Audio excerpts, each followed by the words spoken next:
Thank you. Thank you so much.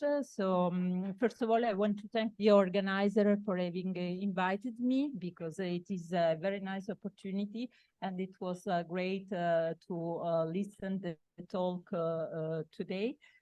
So I will present some of the results of an exploratory action that was funded by Inria.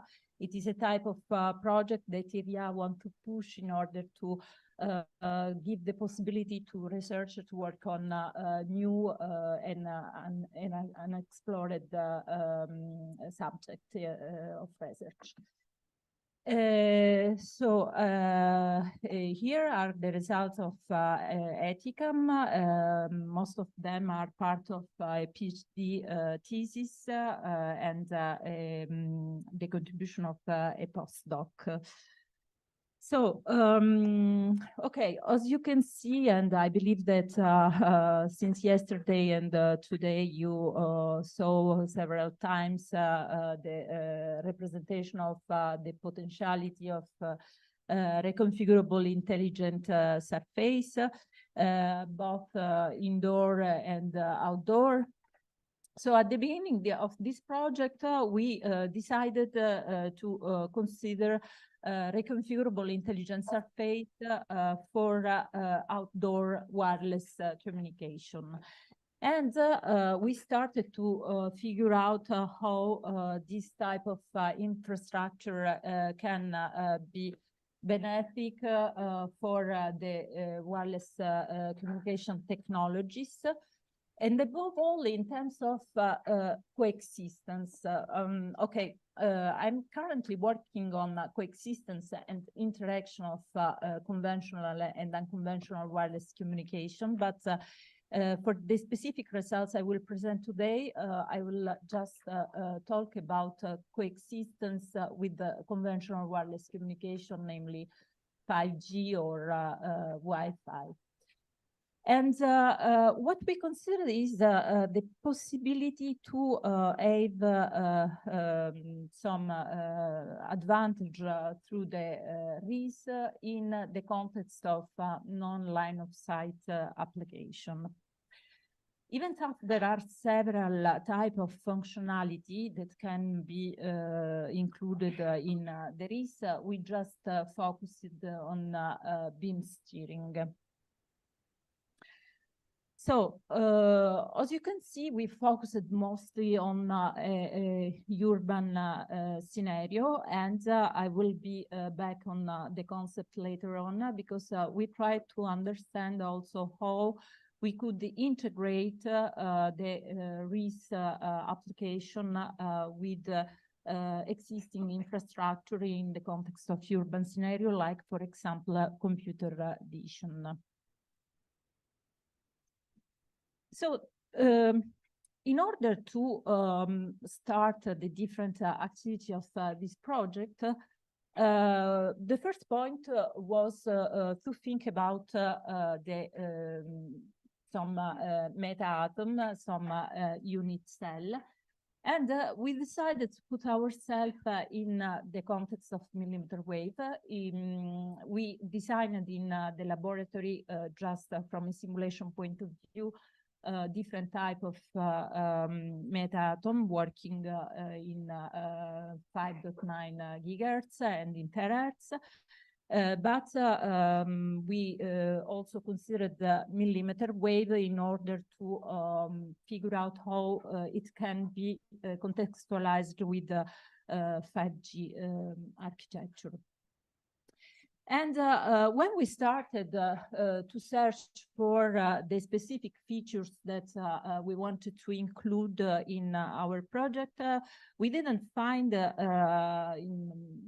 was around 2020 that we started to 2020, 2021. We started to search for a four-state meta-atom with specific feature in order to be reflective. but also with specific insensitive characteristics, in the sense that we started to think also about some practical point. If, for example, we have the incidence angle is not orthogonal, what will happen in terms of reflection capability? Would it be working in which way? And it is for that we started to see how it was possible to realize such type of design of meta-atom in CST. Another point that we decided to focus on is how to account for the interference of other potential users that are transmitting in the same frequency. Why? Because in the 5G standard, as you know, there is also the idea to include mmWave spectrum. And the other point that we started to think about was when we have our reconfigurable intelligent surface and we need to reconfigure, to reprogram it, how can we do that in an automatic way by adding, for example, some specific external input. For that, we didn't rely on deep learning approach. We decided to think about something like, for example, a genetic algorithm or particle swarm optimization. Because it was something very close to the way the reconfigurability approach can be considered. And finally, as I anticipated before, we decided to imagine how some specific computer vision infrastructure, since there are several camera deployed in the urban context, can be considered to work together with a RIS infrastructure. So a simplified version of the specific system model that we considered, where you can see the inclusion of the interference of users that are designed as cluster, has been included. And we also considered, even though the initial design of the meta-atom was done for an incidence angle that is orthogonal, we also considered the possibility to have different angle of incidence for our main signal. So the specific model, the specific framework we worked on is represented by the different components that you can see in this picture. So we have the meta-surface full array that is basically composed by the periodical repetition of the same unit cell. And we worked mostly on the part of the reconfiguration of the received signal, and on the part of the processing units, by considering that based on certain incident signal, we need to design, we need to reconfigure certain target radiation pattern.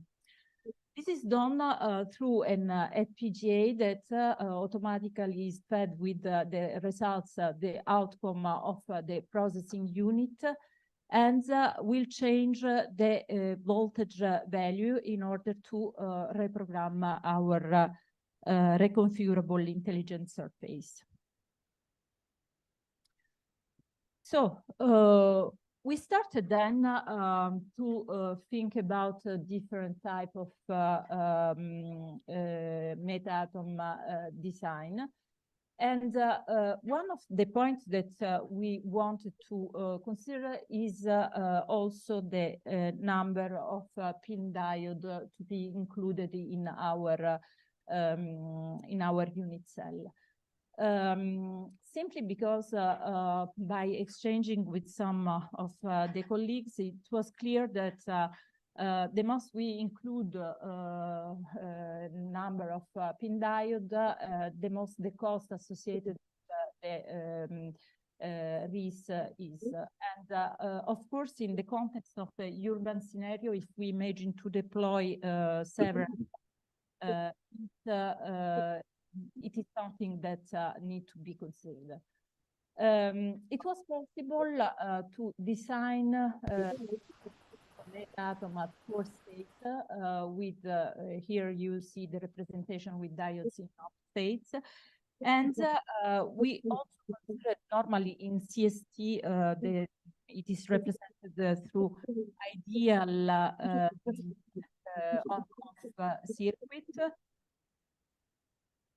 But we decided also to consider the more realistic circuit that you can see represented in this in order to be more ready to eventually prototype the meta-atom, the meta-surface. So, of course, I will jump this part because I believe you saw several times in this day this picture. It was to characterize the features of the meta-atom by considering 90 degrees of distance between the phase. And we also considered the possibility to have the incident angle up to 75 degrees, even though we don't have exactly 90 degrees of difference in terms of phases. When we worked with the generation of the main beam, we saw that we were still able to obtain something that was interesting for the coverage of the user. Okay, so the problem that we considered then, as you understood, is the problem to have a specific user that is mobile, covered by the generated incident signal to a certain meta surface. And we wanted to evaluate how, with a realistic meta-atom, was possible, at which extent it was possible to cover the target user. It is for that we started to model the problem as generation of the desired target radiation pattern. We considered the objective function as the minimization between the difference of the radiation, the computed radiation pattern, so the realistic one, and the target one, the optimal one. So we decided to consider the PSO, the particle swarm optimization, because, as I said, it is possible. It was possible to associate each meta-atom to the particle index and to move between the different states and generate new radiation patterns. So basically, as you know, the PSO is based on the concept of local optimum and global optimum. So there are the different components and different weights that permit to consider the different aspects of the behavior of the single meta-atom and the global behavior that is basically the generated global radiation pattern that we want to obtain. Why? Because it was quite complicated, and it is a long process to generate the different the different radiation pattern and know which one are available and with which characteristics. So in this case, with this approach, we were able to consider quite simplified input in terms of characteristic of the mask through the elevation angle, the azimuth angle, and the constraints in terms of side lobe level. We were also through the different weights able to weight the part of exploration part and the part of exploitation part. So the exploration part, of course, is the part that we realize offline, and the exploitation part is the part we are interested to have with quite real-time response if we want to apply in the mobile context.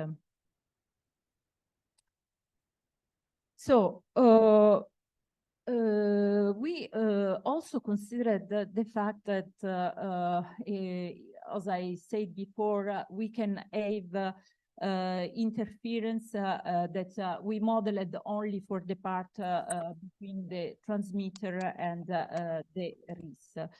And based on a previous published work, we found out that it could be a good idea to regroup the interferer in C clusters, each one characterized with C subrays.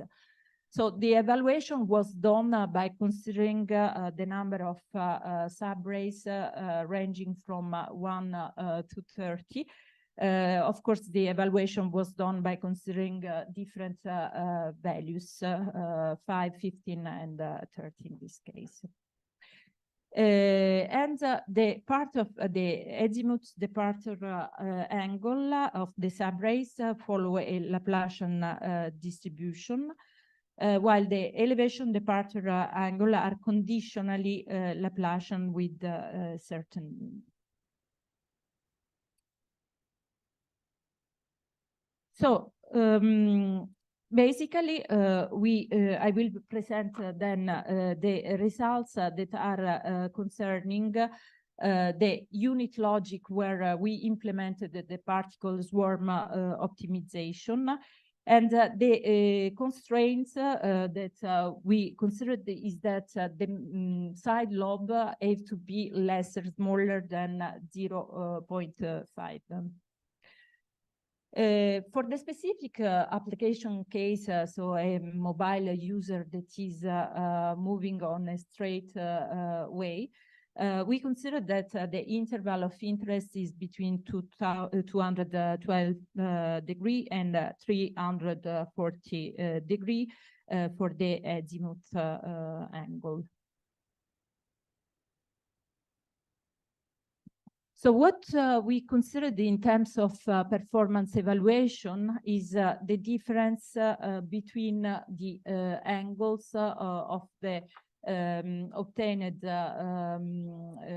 reconfigured radiation pattern and the target one. And we did that for a specific value in order to have an idea about the capability of the system to be responsive to the different requested radiation pattern. Concerning the interferer, we consider two potential values, 0.1 and 0.5. And just a precision, we didn't do any specific action to improve the results. What we was interested to is it was to understand the impact of the presence of interferer.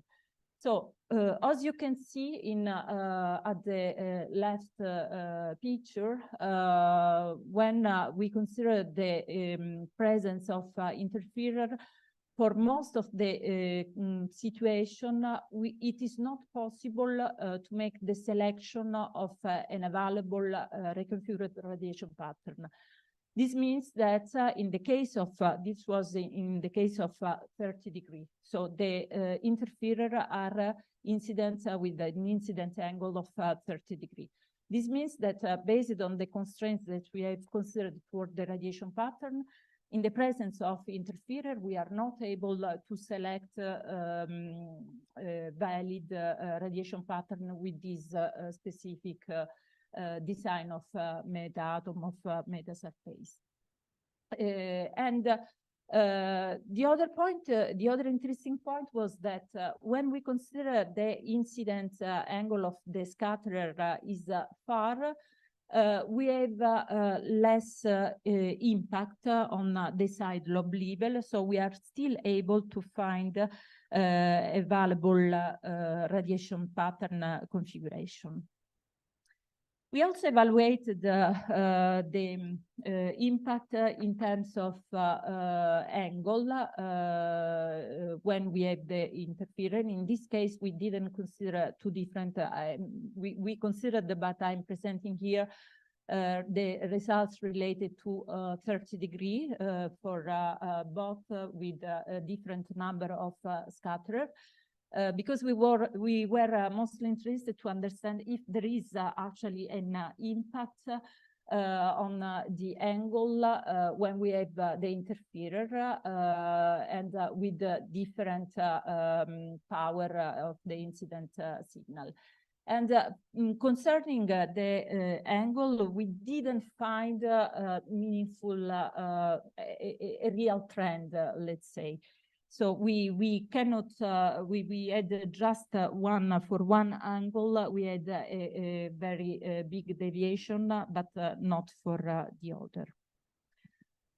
So then we were interested to understand a little bit how much our reconfigurable intelligent surface can be, let's say, triggered if we have different type of speed and how the speed of a potential user can impact on the solicitation of the RIS. And for that, we considered the specific meta-surface size, and we considered straight street. And we noticed that basically we need, with this specific type of meta-surface, change 4 times the main beam. And as you can see, this corresponds to a duration of This corresponds to the fact that for an interval time of 169 seconds, we are able to cover with such type of meta-surface a specific user, but for the other, when we have higher speed, is not possible. It's a little bit more challenging. So later on, we considered the possibility to deploy such a type of RIS infrastructure in an urban scenario, but the problem was how to feed the unit logic that I showed before in order to make the PSO algorithm or whichever other type of optimization algorithm to work. And we decided to consider computer vision because we said, okay, in a real urban scenario, there are several cameras that we could exploit. We need some specific information to feed our unit logic. And maybe with this system, it will be possible to directly reprogram our meta surface to calculate, compute in a reasonable time the new configuration. The computer vision approach rely on fair mode, so we need, of course, to make some choice related to the specific learning algorithm related to the computer vision based on the specific type of application that we considered. And it is for that we also selected the Ethernet architecture that is an anchor-free key point approach since it is enabling near real-time inference time. So the specific metric that we considered here was the recall function.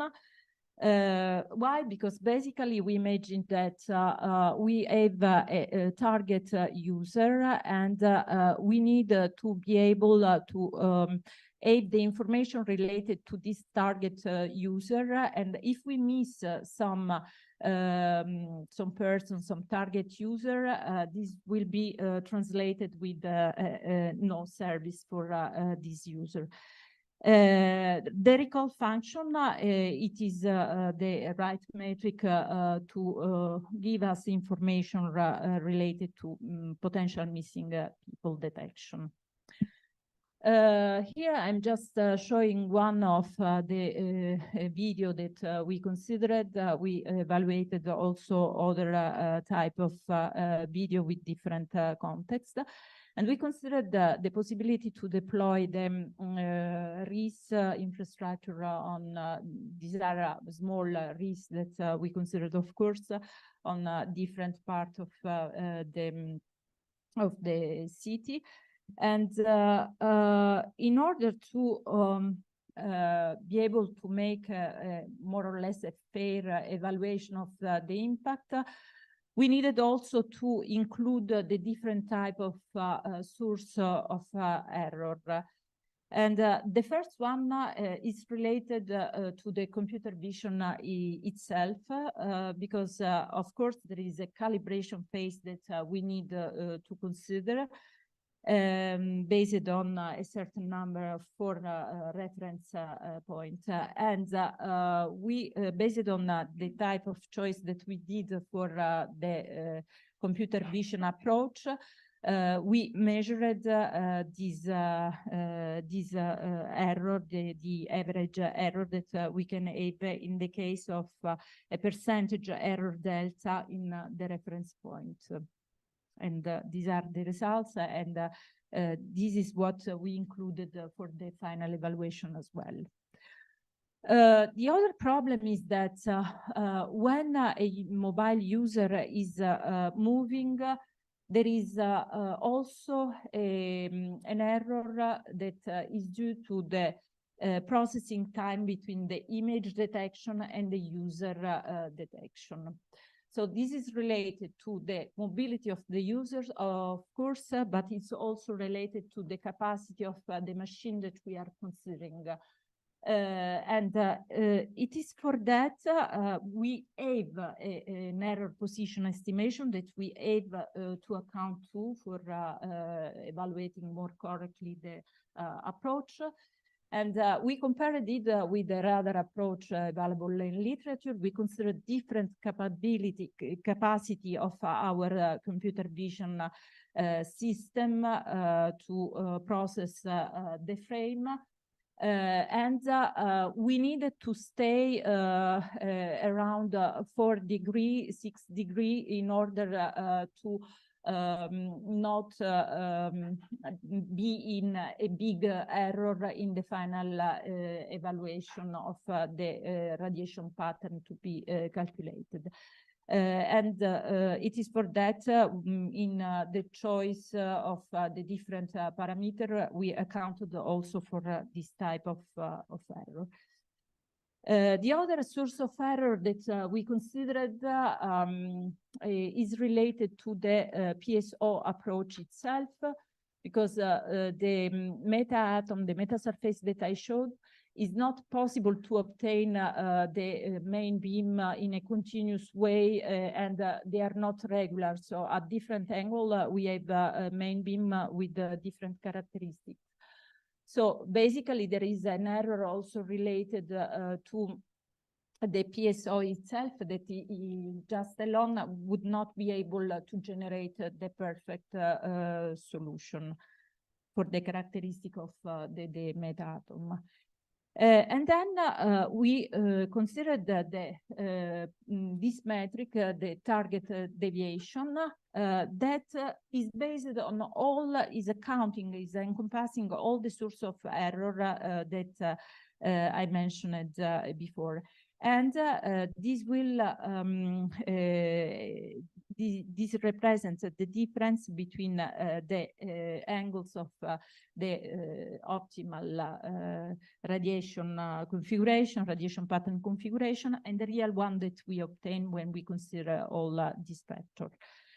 In order to see if we are able to correctly follow our user, we considered the complementary cumulative distributed function. Basically, such type of metric is capable to characterize the performance related to the signal to interference noise ratio. So this CCDF basically give us information about the fact if a user is correctly covered by the specific reconfigurable intelligent surface that we are considering or not. So we evaluated the impact in different scenario. So basically, what we was interested to is to understand when we account for all the error that just to highlight. It's possible to have different errors that compensate each other, but of course we don't know that compensate each other. This means that I can have a positive error and a negative error. So globally, they permit to have the correct main beam, the correct radiation pattern. But of course, we have to evaluate that. We considered the different scenario. Rural one and more dense, medium density and more dense network. The density is represented by the number of the users that are simultaneously present in close to the RIS. And the results that we obtained show us that basically if we are in a condition of rural scenario, we don't have, we compared in terms of CCDF, so in terms of capability to cover a certain user. If we are in a rural scenario where there is not so much density, maybe it's not so interesting to deploy RIS in this case, because the results are more or less the same like a conventional architecture, and we are not able to improve so much the results. The situation is changing when we consider medium density and high density, because in this case, we see that even though we can have different source of error, the integration of RIS is showing with a good effect. So, basically, in this work, we considered the beam steering system based on reconfigurable intelligent surface. We integrated a specific type of meta-atom with 4 states and 2 pin diode to consider our infrastructure. The meta-atom is it's quite insensitive up to 75 degrees, because we were not able to guarantee the real distance of 90 degrees between the phases. But when we evaluated the radiation pattern that we were able to obtain, we realized that we are still able to generate the configuration at the different angle. We considered the presence of interferer. We decided to consider at the beginning just between the transmitter and the RIS. And we computed it with particle swarm optimization. The results presented here are based on that. We also considered the genetic algorithm. We didn't obtain a big difference between genetic algorithm and PSO in terms of accuracy. But in terms of time for the computation, yes, the PSO showed a little bit better in terms of performance. And in some way, we started to think about that as a kind of integrate sensitive and communication, because it could be possible to track a user and to enable the communication at the same time. So that's all based on a discussion that I started to have with Francois just before the talk. I was saying that such type of project permitted me to focus on the characterization of the signal, and what we are considering now in a project is the security aspects related with the integration of such type of infrastructure in conventional architecture considered for communication. That's all for me. So thanks for your attention.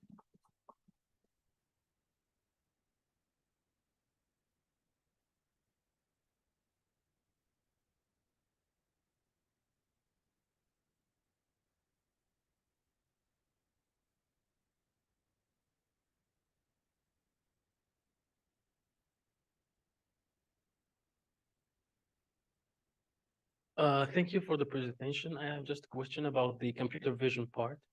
So, which type of algorithm have you used, YOLO or such thing to? No, it was not YOLO. It was a residual neural network that we implemented, but we didn't consider YOLO. Okay, my question is how that the how the model would recognize that this is a user, and if it recognizes it as a user, how would it recognize if it is active or not active at that moment? Because we imagine that there is also the part of conventional architecture where we, for example, in the image that I presented, we consider the possibility that a certain number of user can be served with the conventional communication network, and some other, if the interference, for example, is too high, some other will be served in the mmWave part. And for that, we imagine that there is still a part of exchanging of the ID, for example, of the user with the conventional architecture. So the user equipment send the ID, and the part that is managing the reconfiguration computation understand which is the user to be followed. I don't know if still it's not unclear. I mean, for me, even though the user is sent in the ID, how would the system like fuse these two information to allocate? I mean, this to know this person has this ID. I mean, how would you fuse the information that you gather from the video with the RF1?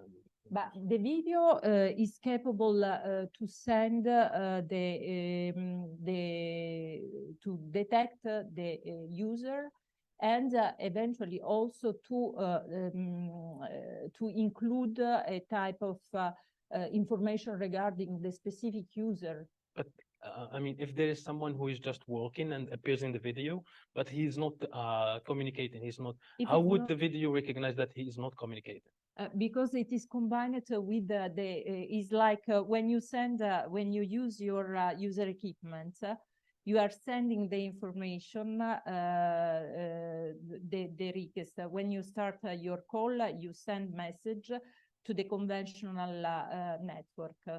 Yeah. When you start to send this information, there is a part that has to be information that have to be exchanged also with the part that handle the computer vision.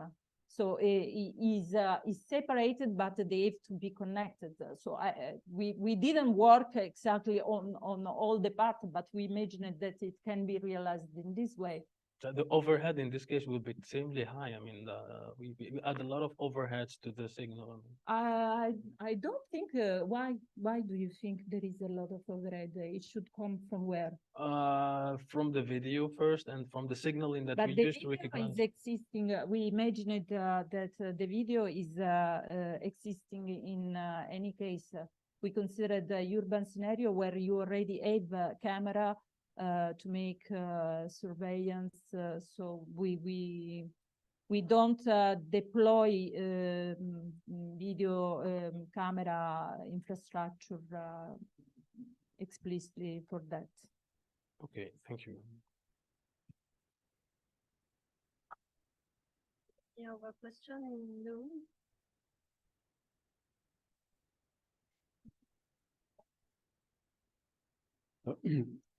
Thank you for the nice lecture. So I was, could you say a few words on the parametrization of interference and in particular, I mean, if the other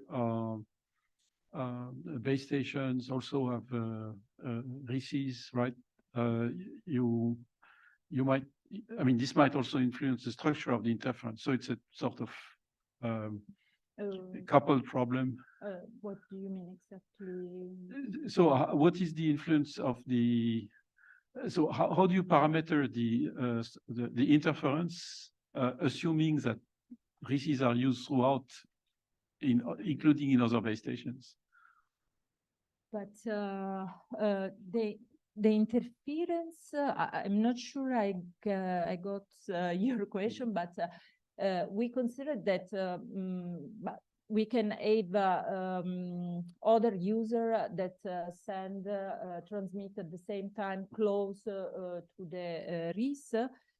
And then what we considered is that, okay, maybe we can have also other signal that are incident to the RIS at the same time, like our main signal, let's say. This was just an evaluation of the potential impact. So we didn't figure out how we can handle that, because maybe we can also use for positive communication in some way. But yeah, the problem is that if the signal, if the interference is too high, we noticed that at the end with this specific structure, if we don't know anything, we are not able to obtain the target radiation configuration that we want. I don't know if I answered to your question. Indeed. Thank you.